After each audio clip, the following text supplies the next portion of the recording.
Hello, one and all. Back with another video. Today, this season, we are ranking is Everton. Now, oh dearie. Look, I'm pretty disappointed in how Everton's season went. 13th place in the league. They started very positively, and I thought they were on for big things. I did that prediction of the league table at about game week 30. I thought Everton were going to finish in fifth. I mean, yeah, that was a poor call from me. I've had a bit of a stinker there, and they massively underwhelmed based on a lot of factors towards the start of the season. Everton fans not happy with the end of the season form and the end of the season results, and I wouldn't be either. I mean, we looked really positive for Everton at times this season, and they were fighting up here with the time Chelsea were a bit further up. Brentford were a bit further up, and you're competing with those kind of teams. And Sunderland, Brighton, Bournemouth are a little bit behind you, and you think, okay, you've got to jump over these. You'd expect us to now kick on, and get even like Conference League football. That would be massive for Everton, but they just didn't, and they regressed, and they finished behind Newcastle, who have had an awful season, which for me is a massive underachievement in the end. I know you wouldn't expect Everton to get um, European football at the start of the season, but expectations have to change across the year. There's no doubt about that. And for me, I think they've underperformed. But yeah, get straight into the analytics right now. Now that I've had a look at the results Everton have obtained across the season, I remember them a lot better than they actually performed, if that makes sense. So, for example, I forgot about results like this. You're losing to Wolves in the Cup, obviously not massive, but you draw into West Ham at home. You draw into at the time an awful Villa team at home, losing to Leeds away at the first game. Stuff like that is stuff I forgot about. Like this game here, completely and utterly sold me a dream for what Everton were going to do this season. I remember Grealish was firing on all cylinders. Ndiaye looked great. Dewsbury Hall looked fantastic. Even Beto scored, and like. I was convinced that this is a team that's going to do serious damage this year, and I go through it, and there's just a lot of air. Like obviously this run of form here ain't bad. Like you're beating Fulham and Everton, you beat Bournemouth away and Forest at home, but you lose to an awful Chelsea side, get put in a spliff at home by Newcastle, who have been rubbish this year, losing to one of the worst Spurs teams ever. Stuff like it's just a lot of average really. Losing to us was fine, and then stuff like that. I didn't remember off the top of my head games like 4-2 against Brentford, an Igor Thiago hat trick, and I mean it looks better than it does because they scored in the last minute. But stuff like this, just like this, is not indicative of a team that finishes in the top 8 or 9 in the Premier League. This is a 13th place team. If you look at the results, just a lot of like drawing against Brighton away. It's very all right, really. Nothing blowing your socks off. And then you get to this run of form here. Big wins here, and then you lose against Arsenal. That's fine. This is where they threw their season away. This set of games, you beat Chelsea. You're competing against them. You beat Newcastle. They're far away, but mathematically they're in with a chance. And then you're drawn against Brentford away. You're losing the Merseyside derby. I know it was a late goal by Van Dijk, wasn't it? I know it's a late goal, but you keep your focus, man. That point could do so much for your morale. Losing against a relegated West Ham team, conceding in the 97th minute against Man City. I mean, and then this end of the season, you draw to Crystal Palace, who were on the beach looking at games ahead, putting a pat by Sunderland, and then losing again, losing twice in one season to Spurs. Oh, this is poor for me. Oh, I think this is really poor. Um, they've given flashes. They gave flashes. I remember distinctly looking at some of their games and thinking, you know what, this is a team that I very much like to win a lot of games. Like games like this where you've got players like Beto and Barry scoring, you've got the team. I remember the massive defensive resilience in here, and it's just a disappointment. I know that injury to Grealish didn't help, but you can't be reliant on Grealish if you're going to be getting European football. We were reliant on Grealish, and we didn't get Europe, and that was when he was better. So yeah, I'm disappointed in this season from Everton. I'm going to give them a 5 out of 10 for performance. It's a bit harsh. I can admit that it is a little bit harsh because you don't expect Everton to be fighting for European places, but you have to change your expectations based on how well they're doing. And I mean, you look at spells like, I mean, if I go a bit further back here, when they're beating, like here, when you're taking, what's that, 12 points from 18, you're beating teams like United, Bournemouth away, putting Forest to bed, putting Fulham to bed. you look at games like that and you think, okay, this is a team that are going to do some serious work this year. And then you flick forward and then you see just the sea of mediocrity that happens towards the end of the season. Um, a lot of Everton fans calling for David Moyes' head. I don't necessarily think that's fair. I think he's done an all right job. Obviously, you shouldn't be finishing 13th, and I will be having words about that. But from my perspective, I don't think that I don't think he's done enough bad to be sacked. I reckon you give him the start of next season. Let him have his transfer window. Have a look in October time. If his signings have been poor, which he's had influence on, and his results aren't good, then obviously get rid of him at that point. You might say it's dangerous to give him the transfer window, but I don't think he deserves to be booted out just yet. I think you've got to give him a chance to improve. And then if it doesn't, obviously you get rid of him. But yeah, it's a 5 out of 10 for me. And transfer time. I'm going to start with the good, because the good in this transfer window is excellent. Namely, Jack Grealish, I thought was a brilliant signing. But yeah, Jack Grealish, I thought fantastic signing. This is a guy that has won a treble with Man City. This is a guy with a lot of Premier League experience. There we go. Obviously, his numbers weren't the best you've ever seen in your life, but I think that his performances on the pitch were great. I think he offered so much going forward. Kiernan Dewsbury, 28. I'm going to go Dewsbury. 28 million for him is a steal. He was great this year. He was so good in that midfield. Him and Garner worked fantastically well together.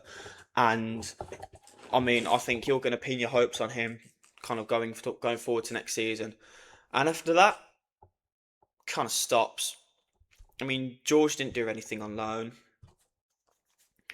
Someone like Dibbling wasn't given enough chances to show himself. Alcaraz wasn't given enough chances. Neither was Adam Asnu. Merlin Rold wasn't given enough of a shot in that game. That season. Like, these are young players. These are promising young players. Which, I mean, I criticised Leeds for their refusal to sign young players, and these lads were good buys on paper. I mean, Dibbling was the talk of the town in that Southampton relegation team. Barry had a good season for Villarreal. Alcaraz was obviously at Brighton, talked about his move to South America. It's got a little hype. Hadn't really heard much about Asnu or Roll, but I didn't watch too much German football, so that's on me. But these are good young players, and for me, they just weren't given enough of a showing at all. Dibbling wasn't trusted near enough as he was at Southampton. Barry was poo, I'll be honest with you. Barry reeked of turd. Asnu again, very much Mikalenko getting a look in at left back, and I mean, Everton fans have been screaming for his head recently, so I'd be looking to get rid of Mikalenko, get Asnu in, get him a bit more game time. And Roll just wasn't given much of a showing. Harrison Armstrong come back from his loan, and again just wasn't given enough of a chance to prove himself for me. I don't think he was allowed the time on the pitch to really do much, and he looked all right when he come on at the end of the season, was playing a few more games, but that's kind of when you start to fall out the race for Europe, and now you've got nothing to lose. So looking at outgoings, Neil Maupay had to leave the club. I mean, this guy was as much as I think he's a brilliant geezer and as much as I love him, uh, he was a stain. He was such a stain on the fans' morale, on the players probably as well. Schmidt, I thought was an all right young player. I didn't massively like the move to let him go. Decore on a free. I mean, there was better options. They improved on there. Ashley Young, they improved on him there. Mason Holgate, they improved on. Calvert Lewin, they didn't improve on. I think they should. I was all for them letting him go. I didn't think he was near good enough for them towards the end of the year. But he should have. When you look at how he performed for Leeds, you kind of think, yeah, it was a World Cup year. Maybe be motivated. Was it the best decision? I don't know. For the transfers, I'm giving them a 6 out of 10. The good, like I said, was fantastic. Like, these are 9 out of 10 signings, Dewsbury Hall and Jack Grealish, but the rest is average. And Barry was shit. So yeah, I'm a bit underwhelmed with the overall performance of the boys there from Everton who come into the club. So the prospects for next season, because I've been so bad at actually getting these out, we can actually start to talk about signings that clubs have made. And I want to look at Hayden Hackney here. £15 million for Hayden Hackney is a brilliant signing. I didn't think they needed much in the midfield, to be honest. But to get a player of his quality, and he's probably been the Championship standout across the season. One of the best players in the division by a country mile. Everyone's been raving about him. And the fact that he's joined Everton for 15 million quid is a steal. I think that's a great bit of business. Give a bit of competition in that midfield for the likes of Garner, the likes of Dewsbury Hall, and can also play alongside in that double pivot if it's the case they want to push Dewsbury Hall further on, which they have done at times in the season that's just gone by. Yeah, I think that's a really good signing. Even if he doesn't work out, 15 mil is such a non-event for Premier League clubs that I don't think that'll make any difference really at all. They could probably sell him on, lose maybe a little bit of money, sell him on for 10 million quid. I mean, you could go back to a top championship team for that much money, a recently relegated team. Maybe if Cov go back down, I reckon they could snap him straight back up for 10 million if he's not been working and he'd just slot straight in there and do a great job. So for me, it's a brilliant bit of business and it makes complete sense for Everton to do that. And they've got the jump on him over other clubs in and around their area. People like Leeds, people like Forest, so I think he could have gone in and benefited. But anyway, we'll have a look at this squad and work out what's going on. So for me, right back is a priority for Everton next season.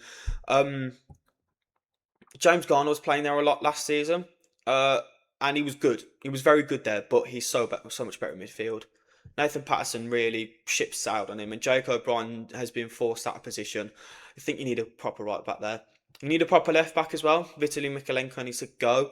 Either give Asnu the shout and make Mikalenko the backup, or like, come on, sort it out. Um, Also, you're looking at forward players here. New striker, for the love of God. Oh my days. You cannot run with these two now. But Tierno Barry, keep at the club, I reckon, just because of how young he is. I mean, he might come good. He might have time to develop. And he might actually progress into a better footballer. Better off, man. He's so bad. Also, you're going to need to replace Ndiaye, I think. I think that guy is definitely on the way out. I mean, if I look at this side here, there's not enough depth there as it is going forward. You've got 1, 2, 3, 4, 5, 6 players there if Armstrong doesn't go out on loan there, and I think you already need another body in there. But I think Ndiaye is going at the end of the season. I think he'd be cool. I would snap him up if I was Liverpool. I think he's a fantastic player. I think he would slot straight into that team. I know obviously it's snaky. I don't think he would do it, but if I was Liverpool, that's who I'd be looking at, man. I'd be looking at that guy.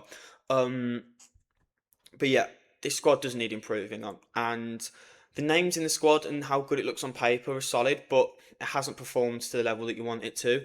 Like I said about David Moyes, I'd give him some time to work on himself, work on the team, try and mould more results out of it. Because just sacking him for finishing 13th, I don't think is like that'd be a bit of a more mutual consent thing. Like if he was to go, and I don't think he'd want to go, especially at this age. I mean, who's really going to hire David Moyes unless one of the new promoted teams sacks their gaffer?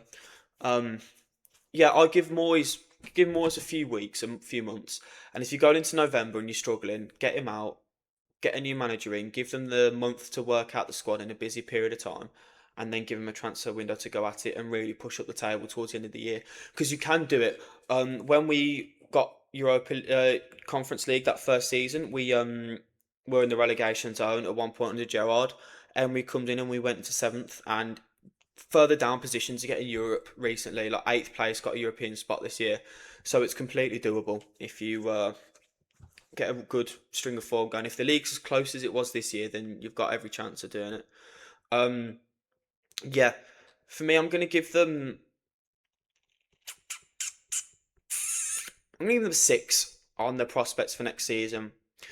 I'm gonna give them a 6 because I think the base of the squad they've got now is better than that of Leeds. I'm comparing it to Leeds, I'll go for 5 to, even though they finished next to each other. I'm gonna think that Everton have got a better squad right now, and I think they will have a lot more money to work with, especially if they do sell Ndiaye. Um, and I do trust in Moyes more than I trust in Farker as well. I think Moyes is a pretty solid gaffer. He's proven it now at the work he's done at West Ham. I think he can get Everton back up to that level, and I think he just needs a bit of backing in the window to be able to do so. So yeah, it's going to be a 6 from me. But I mean, if they don't replace Ndiaye well, then they're looking. I mean, not staring down the barrel of relegation again, but they're looking in a bit of trouble. And this here be the table now. Everton slotting in third place so far on the performance. in second on the transfers, and in third again in the prospects for next season.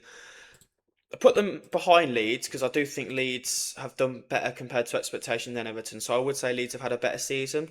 But yeah, I mean the gap still to the five teams beneath is pretty girthy, and yeah, that'll be all from me in this one. Gonna get this edited tonight. Probably posted in and around the World Cup games happening tonight. So yeah, thank you very much for watching, boys, and have a good one. See you later.